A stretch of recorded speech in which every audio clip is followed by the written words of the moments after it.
સુરેન્દ્રનગર જિલ્લામાં વાવાઝોડા સાથે પડેલા વરસાદે રણમાં તારાજી સર્જતા અગરિયા પરિવારોને વ્યાપક નુકસાન થયું છે। દસાડાના પૂર્વ ધારાસભ્ય અને જિલ્લા કોંગ્રેસ પ્રમુખ નૌશાદ સોલંકીએ રણમાં જઈ અગરિયા પરિવારોને રૂબરૂ મળી વિગતો જાણી હતી। બહુ નુકસાન થયું છે, જબરદસ્ત નુકસાન થયું। ગરમીમાં આવી રીતના રહેવાનું, ઉપર આ રીત નાની ઉપર કઈ નહીં।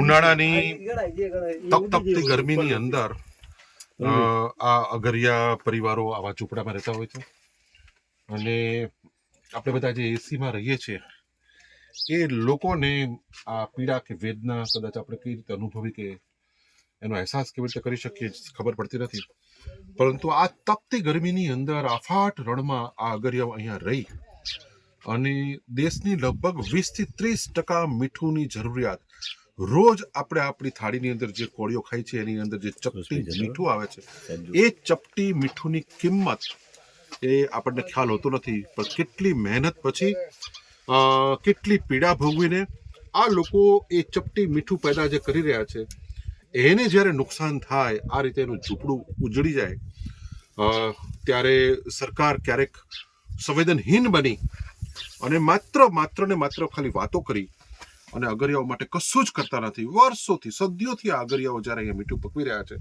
ત્યારે 30 વર્ષથી ગુજરાતની અંદર ભારતીય જનતા પાર્ટીની સરકાર છે અને ભારતીય જનતા પાર્ટીની સરકાર દ્વારા આ અગરિયાઓ માટે દેખીતી રીતે કશું જ કરવામાં આવ્યું નથી। એના મૂળભૂત અધિકારો ઉપર પણ ભયંકર રીતે તરાપ મારવામાં આવી છે। રાતે વાવાઝોડું આવ્યું હતું, અમારી ગામડીમાં બધું ઉડન લાગી ગયું છે બહુ, અને મીઠું ધોવાઈ ગયું છે। અને કેવું વાવાઝોડું કેવું આવ્યું? બહુ જોરદાર હતું? બહુ આવ્યું હતું। એમ કેવું ઉડતું હતું? કેવું? અમારી ટાંકી ઉડી ગઈ છે બધી। એમ? હા। બીજું શું ઉડી ગયું? અમારા ઝૂંપડું ઉડી ગયું હતું। એમ? હા। આ ફરીથી બાંધ્યું? હા। અમે પકડીને ઊભા હતા રાતે 3 વાગ્યે। અને તું પછી ભણવા જાસ? હા। ભણવા જાસ ના કામે કરેસ? હા। એમ? કેટલામાં ભણેસ? 8મું। 8માં ભણેસ? અને તું હવે તો બધું આ કામે કરેસ એમ ને? હા।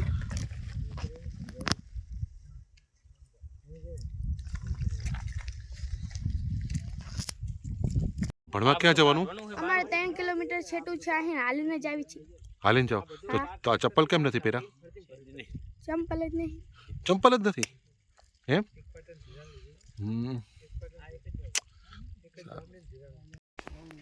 આ અગરિયાની દીકરી હવે ગુજરાત સરકાર કહે છે ભણશે ગુજરાત। આ દીકરી મજૂરી કરે, ભણે, ઝૂંપડું બાંધે, શું કામ કરે? આ વાસ્તવિકતા ગુજરાતની છે। વાવાઝોડું અને કમોસમી વરસાદ આવ્યો તો એ કમોસમી વરસાદ અને વાવાઝોડે આ અફાટ રણની અંદર ભયંકર તારાજી સર્જી છે। જે માં મહેનત કરીને જે અગરિયાઓ જે મીઠું પકવે છે એ મીઠું હવે ઉપાડવાની સ્થિતિમાં હતા ત્યારે સમગ્ર મીઠું લગભગ ખરાબ થઈ ચૂક્યું છે। એ મીઠા ઉપર ધૂળની ડમરીઓ લાગી ગઈ છે અને એના કારણે આ મીઠું જે એ કેટેગરીનું જે ગણાય છે એ હવે C-D કેટેગરીનું થઈ જતા એના ભાવ પણ મળવાના નથી। સાથે સાથે એક અગરની અંદર જે 400-500 ટન જે મીઠું થવાનું હતું એ પણ હવે 200-250 ટન મીઠું થવાનું, એટલે 200-250 ટનનું એક પાટે આ અગરિયાઓનું નુકસાન છે।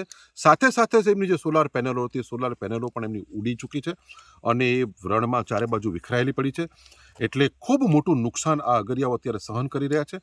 ત્યારે મારી સરકારને વિનંતી છે કે તાત્કાલિક ધોરણે કોઈ પણ નાટક કર્યા વગર, આ લોકોને છેતરપિંડી કર્યા વગર સાચો સર્વે કરવામાં આવે। હમણાં જ જે અધિકારી મને મળ્યા અહીંયા જે આજે અમારી સાથે હું આજે આવવાનું છે લોકોને ખબર પડી એટલે અધિકારી પણ એ લોકો આજે મોકલી દીધા। એ અધિકારી પાસે કોઈ લેખિત હુકમ નથી અને એને પૂછતા એણે મને સ્પષ્ટ કીધું કે અમે માત્ર સોલાર પેનલો જે તૂટેલે છે સોલાર પેનલો જ સર્વે કરવા આવ્યા છે, એ સર્વે પછી શું થશે એની પણ કોઈ ખાતરી નથી।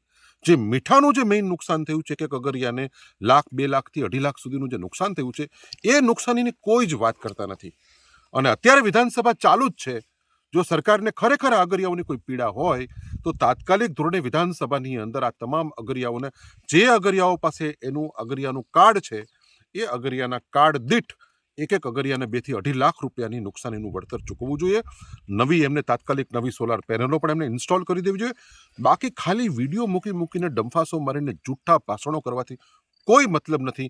આજે જે અધિકારી આવે છે એ એક અધિકારી માત્ર સામાન્ય ક્લાર્ક કક્ષાનો છે અને આ અફાટ રણની અંદર એ કેટલા આજે ફરશે, કેટલા ઝૂંપડે જશે એની પણ કોઈ કલ્પના નથી। એને કીધું સાહેબ હું તો એકલો આવ્યો છું, મને એકલા આવવાનું કીધું છે મૌખિક કે જઈ આવો, આ પેલા પૂર્વ ધારાસભ્ય નવસાદભાઈ માથાકૂટ બહુ કરે છે, એટલે ભાઈ આજ આવ્યા છે અને સર્વે કરશે.